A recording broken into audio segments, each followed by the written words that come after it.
Kisah cinta keturunan Sunan Kalijaga, Sunan Muria dan Dewi Roroyono. Pernikahan Sunan Kalijaga dengan seorang wanita yang alim dan juga ayu bernama Dewi Saro. Pada akhirnya hari yang dinanti-nanti tiba juga. Dewi Saro mengandung seorang anak yang dikabarkan akan menjadi seorang alim ulama yang besar dan sama seperti ayahnya. Singkat cerita, penantian itu tiba, terlahirlah anak laki-laki yang tampan dan juga berkilauan. Sunan Kalijaga merasa senang dengan kelahirannya dan dia memberi nama Umar Said. Karena masih dalam prakerajaan, Umar Said sering dipanggil dengan sebutan Raden. Raden Umar kecil itu setiap hari dia selalu dibimbing oleh ibunya terutama mengenai ilmu agama. Namun kegemarannya dia lebih suka jika berjalan-jalan dengan Sunan Kalijaga menyusuri pedesaan dan menyapa masyarakat. Warga sekitar merasa senang dan merasa kagum dengan Umar Said. Meskipun masih kecil tapi ketampanannya benar-benar luar biasa, memang keturunan dari kerajaan selalu tampan. Aduh, Raden Umar tampan sekali Sunan, puji salah seorang wanita ketika berpapasan dengan Sunan Kalijaga. Alhamdulillah, puji syukur kepada Allah Subhanahu wa Ta'ala atas segala macam ciptaannya, jawab Sunan Kalijaga dengan senyum tipisnya. Kanjeng Sunan mau kemana? Tanya wanita. Berjalan-jalan sore saja. Wanita itu hanya menganggukkan kepala dan setelah itu dia berpamitan untuk berlalu, begitu pula dengan Sunan Kalijaga seraya memberikan salam kepadanya. Benar sekali, Raden Umar Said selalu menjadi fokus utama dari setiap masyarakat ketika sedang berjalan-jalan sore ataupun pagi hari bersama Sunan Kalijaga ataupun dengan ibunya Dewi Saro. Sampai suatu ketika Sunan Kalijaga berpapasan dengan seorang pendeta. Dia berhenti berhadap-hadapan dengannya. Keramat tambahan Sunan Kalijaga terutama tentang toleransinya membuat masyarakat pemeluk agama lain tidak sungkan untuk saling bersapa dengannya. Hal inilah yang pada akhirnya nanti akan diturunkan kepada Raden Umar Said, yang dimana selama masa hidupnya nanti akan berteman juga dengan kalangan Brahmana atau pemuka agama lain tanpa harus memaksa atau membedakannya. Raden Umar, suatu hari nanti dia akan menjadi seorang alim ulama yang sakti mandraguna, dan akan tinggal di tempat yang sangat tinggi, kata Brahmana tersebut. Insya Allah, jika Gusti Kang Kersa sudah menghendakinya, maka kita sebagai manusia dan hambanya hanya bisa pasrah menjalankan takdirnya, kata Sunan Kalijaga. Sang Hyang Agung pasti akan memberkati Raden Umar Said. Amin. Terima kasih atas segala doanya, kata Sunan Kalijaga seraya dengan senyum tipisnya. Singkat cerita, beberapa tahun berlalu Raden Umar Said sudah tumbuh menjadi seorang remaja yang tampan dan gagah berani.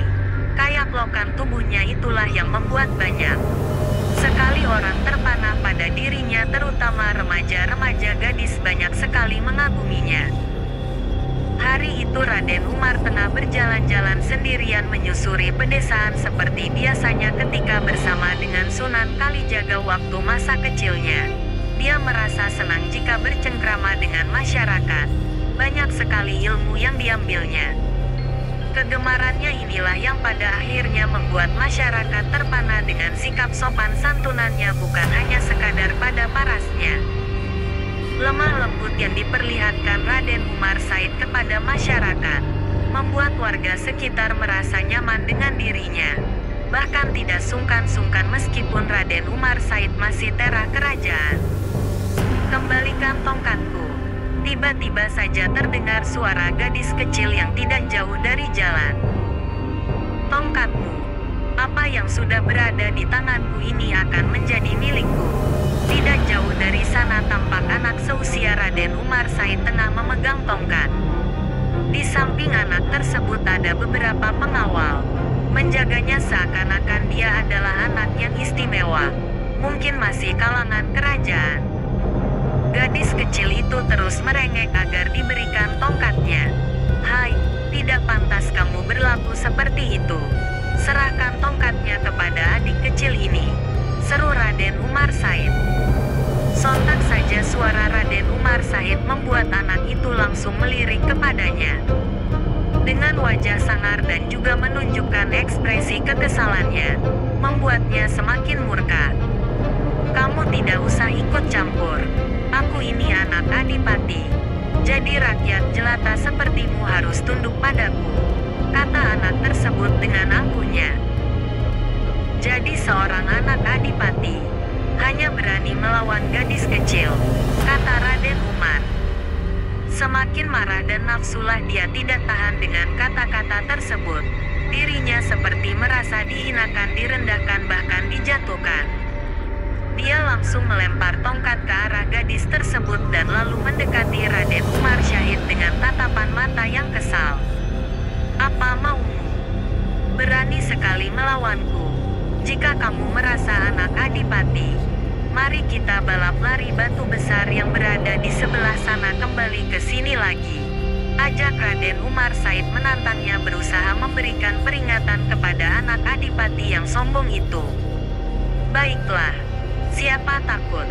Pada akhirnya mereka berdua bersiap untuk berlari mengambil batu besar yang berada di seberang deretan rumah tersebut, dan lalu kembali membawanya tepat di mana gadis kecil itu berdiri sambil memegang tongkatnya terlihat ketakutan.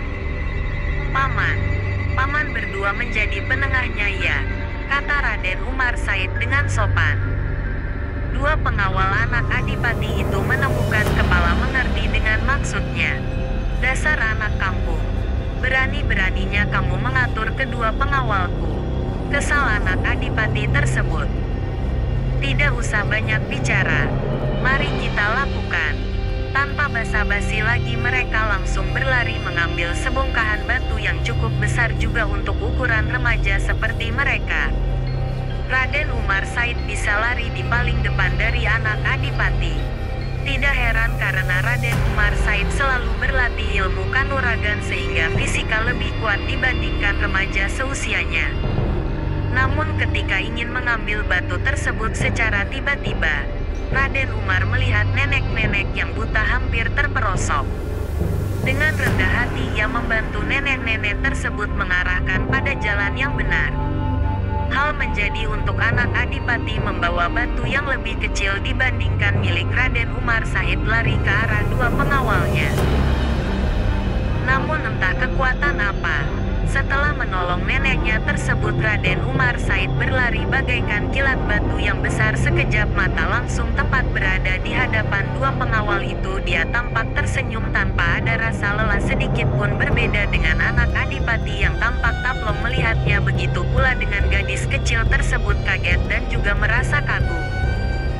Tidak perlu kau sombongkan ilmumu itu. Cuk, jika benar-benar kuat datanglah ke pesantren Nerang. Tunjukkan kekuatanmu di sana. Suara wanita tiba-tiba membuat dada Raden Umar Said bergemetar. Bersambung.